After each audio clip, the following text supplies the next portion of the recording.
So government enhances healthcare investment strategic shift in national healthcare policy. Now government की health care के अंदर कुछ investment जो हो इंक्रीज हुई है, हालांकि ग्लोबल स्टैंडर्ड्स के accordingly it is not yet according to the international standards, but it is continuously increasing. अभी it is less than 2%. Target क्या है? 2.5% अपनी जीडीपी का, है ना, हेल्थ केयर सेक्टर के अंदर इन्वेस्टमेंट करने का. जो बड़ी इकोनॉमीज हैं, या ये कहा जाता है कि 5% of the GDP should be invested in the health care sector. पर इंडिया अभी 1.85% तक पहुंचा है, अभी भी लेस देन 2% है.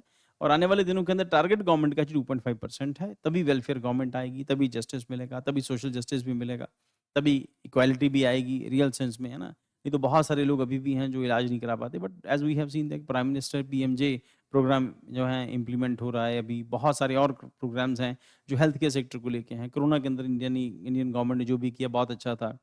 और चाइल्ड वैक्सीनेशन के अंदर गवर्नमेंट के जो प्रोग्राम्स हैं वो बहुत अच्छे चल रहे हैं. बट स्टिल अभी भी बहुत सारी जगहों के ऊपर वीकनेसेस हैं और गवर्नमेंट उसको ओवरकम करेगी when the government start paying more for these type of schemes. So overview, during Rajya Sabha session, Union Home Minister JP Nadda emphasizes India's transition to preventive and inclusive healthcare framework under the National Health Policy 17. The marks the departure from the past curative models prioritizing holistic wellness and equitable access. And evolution of India health care system कब से शुरू होता है? 1946 में भोर committee advocates universal health care. तो उस time के ऊपर भोर कमेटी की रिकमेंडेशन है यूनिवर्सल हेल्थ केयर को लेके. 1983 के अंदर first NHP prioritise primary health care. फिर उसके बाद 2005 national rural health mission NRHM launches the address and rural disparity. 2017 NHP shifts focus on preventing and wellness. 2018 introduction of the Ayushman Bharat revolutionary health care access. ये जो news है, ये जितनी prelim के लिए इंपॉर्टेंट है उतनी ही मेंस के लिए इंपॉर्टेंट है. मेंस के एथिक्स के सेक्शन के लिए इंपॉर्टेंट है, मेंस के गवर्नेंस के सेक्शन के लिए इंपॉर्टेंस है, मेंस के इकोनॉमी के सेक्शन के लिए इंपॉर्टेंस होगी, प्लस उसके साथ साथ ये एथिक्स के सेक्शन और आपके एसए के पेपर के लिए भी इंपॉर्टेंट है. ठीक है, तो इस न्यूज़ को इन होलिस्टिक वे आप इसको देखो कि इसके एक एक फैक्ट जो है बहुत इंपॉर्टेंट है. और आपके आंसर राइटिंग के अंदर मेंस के सेक्शन में आंसर राइटिंग में अगर आप कुछ फैक्ट्स को ऐड करते हैं तो ऑब्वियसली आपके आंसर में वेटेज थोड़ी सी आएगी. और global benchmark WHO recommends 5% GDP की एलोकेशन का WHO रिकमेंड करता है. पर इंडियन गवर्नमेंट अभी किस लेवल पर पहुंचे? 1.84 के ऊपर. टारगेट जो है 2.5 का है. 2013-14 में कितना खर्च होता था? 1.15. अब 2017-18 में फिर 1.35 हुआ और नाउ 1.84 आज का है. आने वाले दिनों के अंदर 2.5% तक इसको ले जाएंगे, फिर 5% तक इसको लेके जाएंगे, तब समझेंगे हाँ भाई सच में वेलफेयर स्टेट है.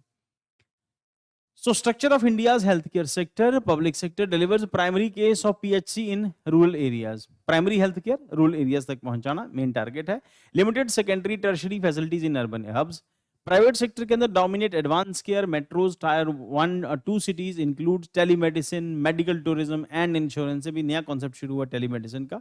डॉक्टर आपसे फोन पे बात करता है, इंश्योरेंस कंपनी है जो आपकी फोन के ऊपर कॉल अरेंज करती है, आपको डॉक्टर के पास भी जाने की जरूरत नहीं है. सिम्टम्स बताओगे, डॉक्टर टेस्ट बता देगा, अगर जरूरत हुई तो टेस्ट बता देगा, अदरवाइज वो मेडिसिन दे देगा, है ना. तो ये तब पॉसिबल हो सका जब डॉक्टर्स की अवेलेबिलिटी बढ़ी है. Now the point is doctor की अवेलेबिलिटी बढ़ने के साथ साथ ना डॉक्टर्स का एक्सप्लॉयटेशन भी बढ़ा है. और नंबर ऑफ डॉक्टर हर साल लगभग 1.25 लाख से 1.5 लाख डॉक्टर जो हैं वो हर साल इंट्रोड्यूस होते हैं. MBBS जो पास होके आते हैं, प्लस उसके बाद MD है, MS हैं, ये सब डॉक्टर्स भी हर साल पास होके आते हैं. But the point is her doctor जो है वो बड़े हॉस्पिटल में जाना चाहता है, बड़े शहरों में जाना चाहता है. इस करके रूरल एरियाज़ के अंदर डॉक्टर्स की, है ना, शॉर्टेज है. अब जिन डॉक्टर्स को, जिन लोगों को सरकारी डॉक्टर बना के जो एग्जाम पास करके डॉक्टर जिनकी अपॉइंटमेंट होती है उनको भी रूरल एरिया के अंदर भेज रहे हैं. रूरल एरिया के अंदर आप समझ सकते हैं, है ना, रहने की कंडीशन कैसी हैं, हॉस्पिटल की कंडीशन कैसी हैं, सरकारी हॉस्पिटल की, है ना. तो there are so many things. Doctor भी गाँव में रुकना नहीं चाहते, रूरल एरिया में नहीं रुकना चाहते हैं. काम का बर्डन ज़्यादा है और फैसिलिटीज़ वहाँ पे नहीं है. यहाँ पर आके फिर वो सोचते हैं कि शहर के अंदर जाएंगे तो कितनी सारी फैसिलिटीज़ होंगी, प्राइवेट प्रैक्टिस भी हो जाएगी, साथ में एसीज़ में भी घूमेंगे, घर भी बड़ा हो जाएगा, है ना. बड़ा टफ काम है वो प्रैक्टिस होना, ये सब कुछ करना. तो 4-4 5-5 करोड़ रुपए लगा के डॉक्टर बनेंगे तो ऑब्वियसली वो 30-40-50 हज़ार रुपये की नौकरी के लिए तो नहीं जाएंगे, है ना. और अगर वो भी जब अगर प्राइवेट सेक्टर से कर रहे हैं तो फिर उसके बाद कुछ डॉक्टर्स बाहर से पढ़ के आते हैं, वहाँ पर भी 30-40 लाख रुपए, मतलब 2-2.5 करोड़ रुपए वो भी लगा के आते हैं. इंडिया के अंदर डॉक्टर जो करते हैं प्राइवेट कॉलेजेस से, वो भी 1.5-2 करोड़ रुपए लगा के डॉक्टर बनते हैं. तो अल्टीमेटली पूरे हेल्थ सिस्टम को ओवरऑल करने की जरूरत है और सरकार को अपनी पॉलिसीज में कुछ चेंजेस करने पड़ेंगे, है ना. कुछ मनी माइंडेडनेस का निकालना पड़ेगा. There are so many things जब हम इस टॉपिक को डिस्कस करते हैं ना, तो इसकी डेप्थ में बहुत सारी चीज़ें ऐसी हैं. इस करके गवर्नमेंट के हेल्थ केयर बेनिफिट जो हैं वो अंदर तक नहीं पहुँच पाते, रूरल एरिया तक नहीं पहुँचते, फिर वो गाँव के लोगों को फिर शहरों में ही आना पड़ेगा। ना इमेजिन कि एक ऐसा आइसोलेटेड एरिया जो पहाड़ी एरिया है, जहाँ पर 3 किलोमीटर दूर तक कोई सड़क नहीं है, सब कच्चे रास्तों से होके, है ना, टिब्बों पे होके लोग एक जगह से दूसरी जगह पहुँचते हैं। उस घर में कोई बीमार हो गया जहाँ 3 किलोमीटर आके तो मेन रोड है। फिर वहाँ से वो 3 किलोमीटर मेन रोड पे लेके आएँगे। फिर उस 3 किलोमीटर रोड के ऊपर कौन-सी बस आती है और कहाँ तक उसकी कनेक्टिविटी है। फिर वो बस के ऊपर बैठेंगे, फिर वो नाउ द पॉइंट इज़ बहुत कॉम्प्लेक्स है ना रूरल एरियाज़ के अंदर हेल्थ इंफ्रास्ट्रक्चर को पहुँचाना। एंड जम्मू कश्मीर, हिमाचल, उत्तराखंड के कुछ एरियाज़ हैं जहाँ पर मैंने देखा है कि वहाँ पे सच में बहुत मुश्किल है इस बेनिफिट्स को पहुँचाना। बट द पॉइंट इज़ यही वेलफेयर गवर्नमेंट के काम हैं, आपको मैक्सिमम अरेंजमेंट करने हैं। गवर्नमेंट का प्लान भी यही है पीएमजे के अंडर, है ना? आयुष्मान केंद्र बनाना। There are so hiccups are there in this health care sector. So अभी देखो क्या-क्या करती है सरकार। गवर्नेंस फ्रेमवर्क क्या कहता है? State responsibility, public health infrastructure, sanitation and hospitals. Central role क्या है? Ministry of health, home and family welfare. Policy design, funding and national institution of AIIMS. Departments क्या है? Health and family welfare, scheme implementation, medical education, health research, medical innovation and studies. Challenges to the low public spending. Infrastructure gap सबसे बड़ी दिक्कत यही है कि सरकार public spending क्यों नहीं करती। इंफ्रास्ट्रक्चर गैप है, insufficient rural facilities and work force shortage. गांव के अंदर हॉस्पिटल में जाना नहीं चाहता, डॉक्टर नहीं है, नर्स नहीं है, और कई सारी चीजें और रूरल अर्बन डिवाइड है, लिमिटेड एक्सेस, एक्सकावेट्स डिस्पैरिटीज। उसके बाद प्रिवेंटिव केयर निगलेक्ट है, over emphasis on tertiary care. Financial burden क्या है? 63% of health care expansion are out of pocket. World bank 2023 की जो रिपोर्ट जो ये कहती है कि हेल्थ केयर एक्सपेंसेस जो वो बहुत महंगे हैं। और उसके साथ परसिस्टेंट डिजीज बर्डन है, high rate of preventable illness, for example maternal child health care issues. Recent government initiative क्या कहते हैं? National health policy 17 integrate traditional medicine Ayush with the modern practice. अब आयुष से भी कुछ चीजों का इलाज है, छोटे मोटे इश्यूज जो हैं वो आयुष से सॉल्व हो जाते हैं। आयुर्वेद, यूनानी, सिद्ध एंड आयुर्वेद है, योगा है, यूनानी है, सिद्ध है और होम्योपैथी है।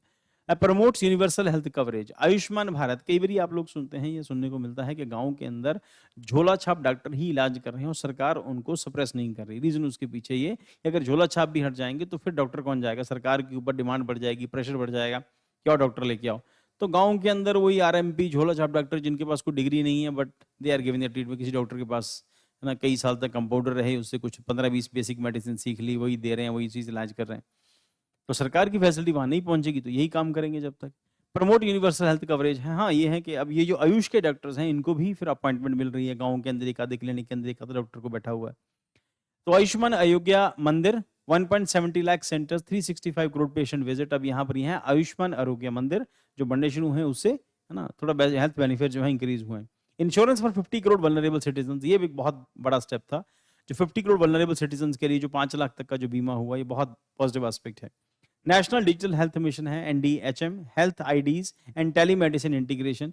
इंफ्रास्ट्रक्चर डेवलपमेंट के अंदर अपग्रेड किया PHC to health and wellness centres को।